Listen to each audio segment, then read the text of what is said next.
Hey Libra Collective, what's up y'all? Welcome to the channel. Welcome back if you've been here before. Thank you so much for joining me or joining me again. I hope you all are doing amazing. We're going to look into the month of July, get some predictions for the month of July. All right, take what resonates, leave what doesn't. Flip the roles if you need to. Could be past, present, future energy or someone else around you I'm picking up on. And I'm going to break this down like essentially the first 10 days of July, the 10th through the 20th. And then we'll get the 21st through the 31st as your last column. Okay, so what's going to be going on at the beginning of the month for you? Okay. Mid-month for Libra. Wow. Seeing somebody for who they truly are. Okay, and what about the end of the month? Okay, nice. So I feel like this is a healing month for you, the month of July. I feel like you're going to find yourself overcoming some kind of emotional obstacle here, which is very big. This is not a small feat at all. Okay, we're going to get into these cards. Be patient with me. Yeah. So there's someone here that has been just a lesson, a catalyst for growth. Someone that Spirit put on your path to just kind of, how do I want to say this? This is someone who came into your life as just a teacher. They're one of your teachers. Wow. Perspective is everything this month, especially the middle of the month. Your perspective. Yeah. Okay, wow. So, you know, I'm hearing love wins. Love wins. And the thing is, it's your heart. It's the power of your heart that really is the victor in the month of July. Okay, so bottom of the deck, we have put your faith in God first, then yourself. Others can only be trusted to let you down from time to time. Let me read that again, because how I wrote that and don't even know what I'm saying. Okay, put your faith in God first, then yourself. Others can only be trusted to let you down from time to time. I don't know what I meant when I wrote that. I might have been sleepy. Give me a second, y'all.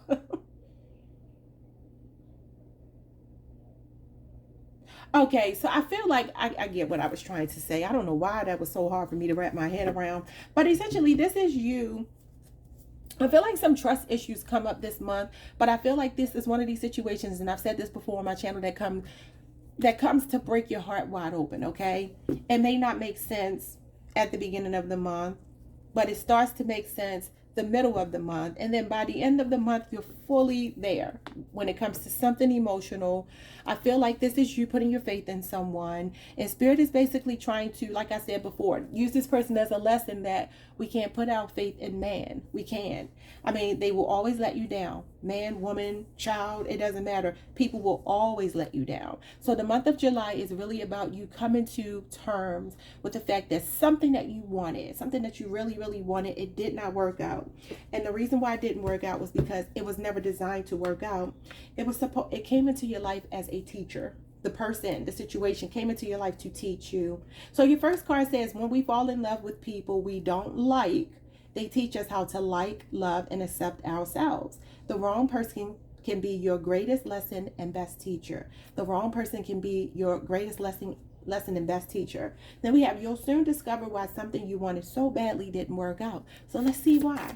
So what is this energy of you maybe being with someone that you knew you didn't like, but you love them, you cared about them? But y'all know there's a difference, right? When you like someone, you enjoy being around them, even if you're doing absolutely nothing at all. This person's character is where you need it to be partnered with you. This could be a person that you felt like you weren't equally yoked with, but you stayed. We have the Page of Pentacles. You were very loyal. Taurus, Virgo, Capricorn energy. Oh, you were very loyal. And this is also you being a student. And like I said, it's saying that this person is your greatest lesson and best teacher. This is the studious card of the tarot. Okay, let's see what else. You've learned a lesson here. We have the Six of Swords in reverse, and we have the Nine of Pentacles in reverse. Virgo energy and Aquarius energy. Some of you could be on the Virgo Libra cusp. So let's really dig into this, Libra. Not only did this person come to teach you a lesson just in general, it's a very specific lesson. And that lesson is, again, you cannot put your faith in anyone else.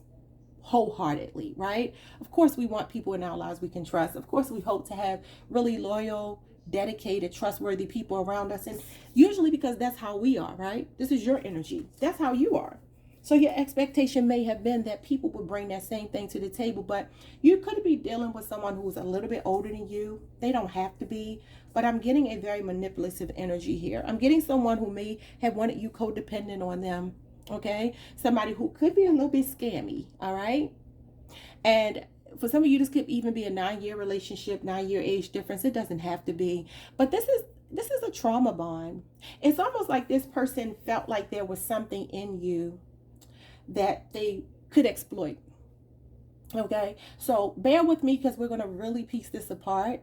So hopefully y'all are patient and y'all understand that a person has to really, pull some cards and really look at the situation. Even though I see what's happening here, I want to be able to explain it so it makes sense to my audience.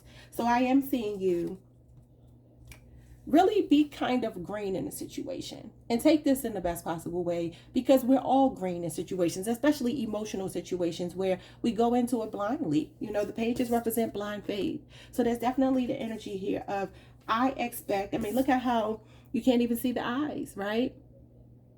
And it's not rose-colored glasses. They got a whole rose on their head. But this is definitely loyal kind of energy, and it's also someone willing to learn. It's almost like you could have looked up to this person and they didn't live up to your expectations, okay? This is a person who, for whatever reason, felt they had something over you. They felt you needed them. They felt that you had to depend on them, maybe to get to the next level, whatever that means. I don't know why I heard that, but that's what I just heard. There's a codependent energy they were banking on. Even if you're not a codependent person, you may have found yourself becoming codependent on this person because they may have facilitated that, because that's a power move when people do that. Case in point, let's say you're a person who has a child with someone. And a friend of mine called this the biggest Jedi mind trick that some men play, and women can do it as well. But essentially, you have a baby and you're home with the baby and you decide you don't want to go back to work. You and your spouse have a conversation about, you would be the best person to raise our child, not a daycare center, not a daycare provider. I don't want my child in that environment. I want them home with you. And you're like, of course I want the child home with me. Can we afford that? And he's in a position where he says, yes, I can afford it, right? We don't need 2 incomes. My income is enough to, satisfy all of the needs that we have around here. Suffice it to say, you take them up on this offer. And instead of it being a beautiful experience where you're able to really nurture your child and bond with your child, it becomes a power dynamic that they use over your head. Because now you don't have your own resources. Now you're home all the time. You don't even really have a social life anymore, because at least at work you get to socialize with other people. You get to go out for lunch.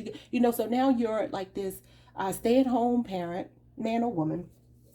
And this other person is the breadwinner, which gives them all of the power and control over the dynamics within the household. That's what I'm seeing here. It doesn't have to be that, but that is what I'm seeing. So let's see why it didn't work. It says you'll soon discover why something you wanted so badly didn't work. And we have the Lovers.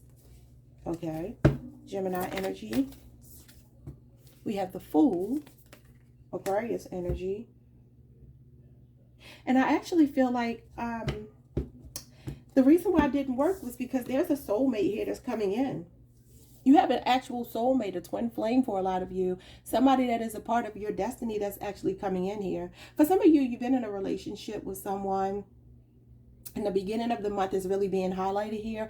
That it just wasn't emotionally fulfilling. It wasn't something that made you feel alive. And there is someone that's showing up here who is coming into your life to sweep you off of your feet.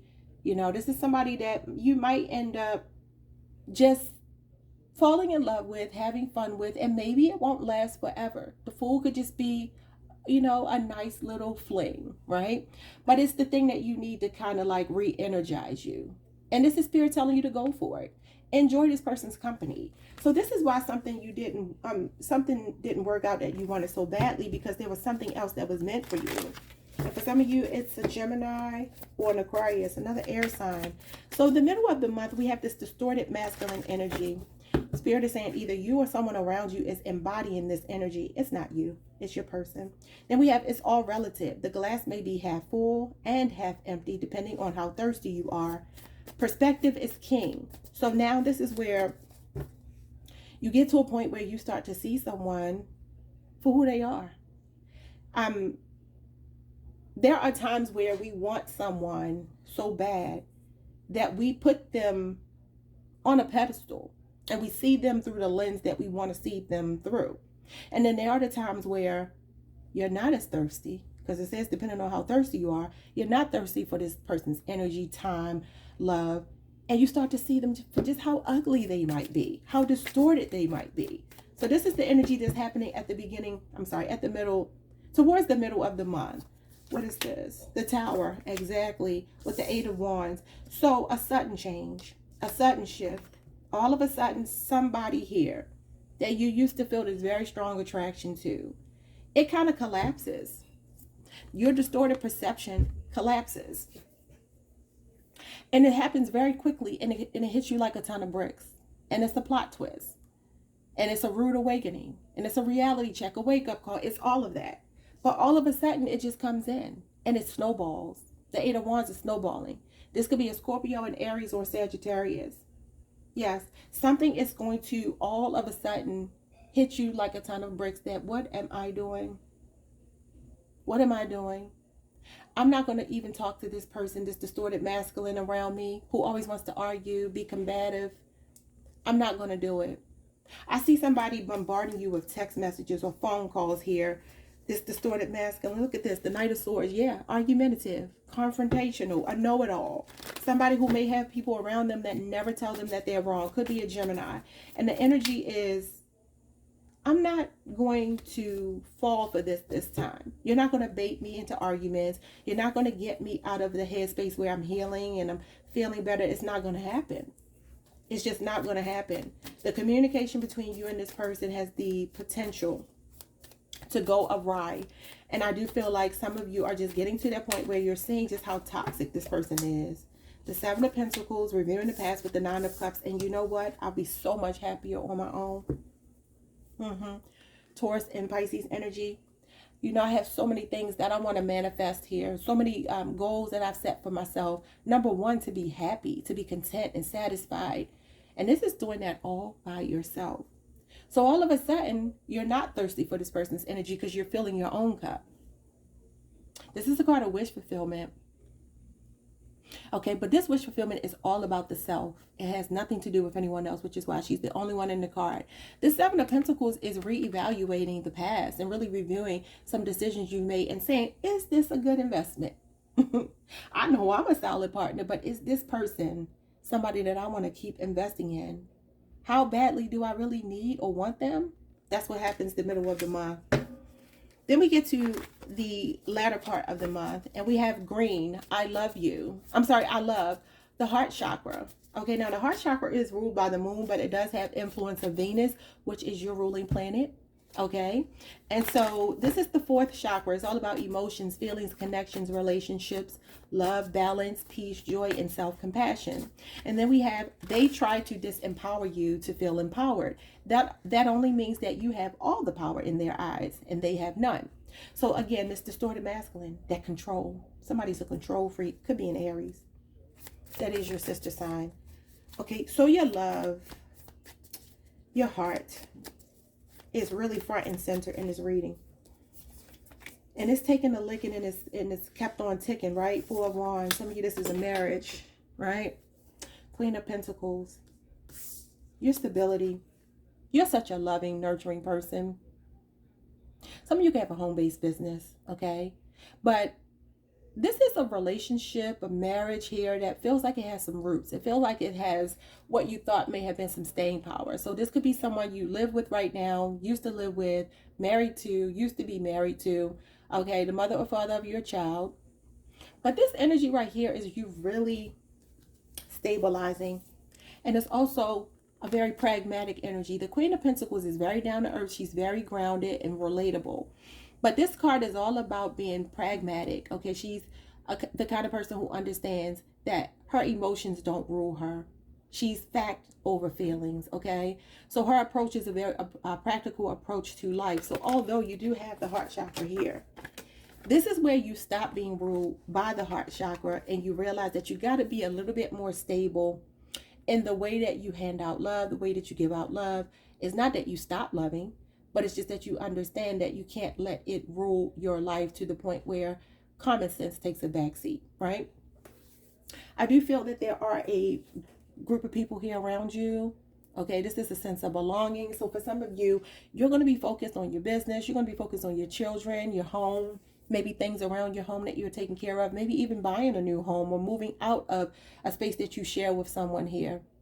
And it feels like it's all about you stabilizing your emotions. That heart chakra, although a very beautiful energy, it can really get us in a lot of trouble when we are around distorted energy, you know, because people see it and they see it as a means to an end for themselves. You know, they weaponize your own love and heart against you. And this person did try to disempower you because they felt like you had too much power. And your power truly is love, Libra. It's love. You know that you're ruled by Venus, and Venus is all about love. It's also the house of value, sensuality, pleasure, right? And so is the Queen of Pentacles. You're very generous with your heart. You're very generous with your money. You're very generous with your time. What is this person trying to disempower you? The Knight of Cups. See, weaponizing your feelings against you. Seeing it as a weakness, but now you're awakening. Strong Scorpio energy. Pisces as well. You could be on the Libra Scorpio cusp, but this is you in your North Node energy, awakening to your higher self, coming back home to yourself. Okay, going through a spiritual awakening, enlightenment, renewal, rebirth. This is where you've learned some lessons, and they haven't been easy. They have not been easy. But this is where you're about to close out a cycle. You go from this card to the World card, which is all about, hey, I've learned my lessons. You know, I've gone through the bumps and bruises, and here I am. Here I am. Look at me in all my glory. Look at me and, you know, all the mistakes that I made. I'm not ashamed of them. Not at all. I'm looking back over them and I'm realizing, okay, that was a misstep. I can't do that the next time. This is where you are right now. It's also a very faith-based card, okay? It's a very spiritual card. This is definitely a teachable moment. Yeah, it's a teachable moment here. Bottom of the deck, look what you have. The Sun, the happiest card in the tarot deck. Healing. Inner child healing, especially with the Seven of Wands and then the Moon. So it's like you got the Sun and the Moon. Whenever the Sun and the Moon comes out, that means that, you know, what's done in the dark is coming to the light. All right, but I feel like this is also, it could work the other way around. Some of you, you're getting to this place here where you're standing your ground. I feel like you're definitely done with someone blocking them out. But this could be you realizing that something that used to make you feel happy no longer does. And you're facing those fears. And you're willing to confront the darker side of things. Like I said, that inner child healing. Why have I been codependent in the past? Why have I allowed people to mistreat me and didn't stand up for myself in the past? What was I fearful of? I want to look it right in his eyes. That's where we are. And that's where we're going to end it. So again, Spirit wants you to put your faith in God first, then yourself. Others can only be trusted to let you down from time to time. All right, y'all. Like, subscribe, hit the notification bell, and I'll see you all next time. Peace.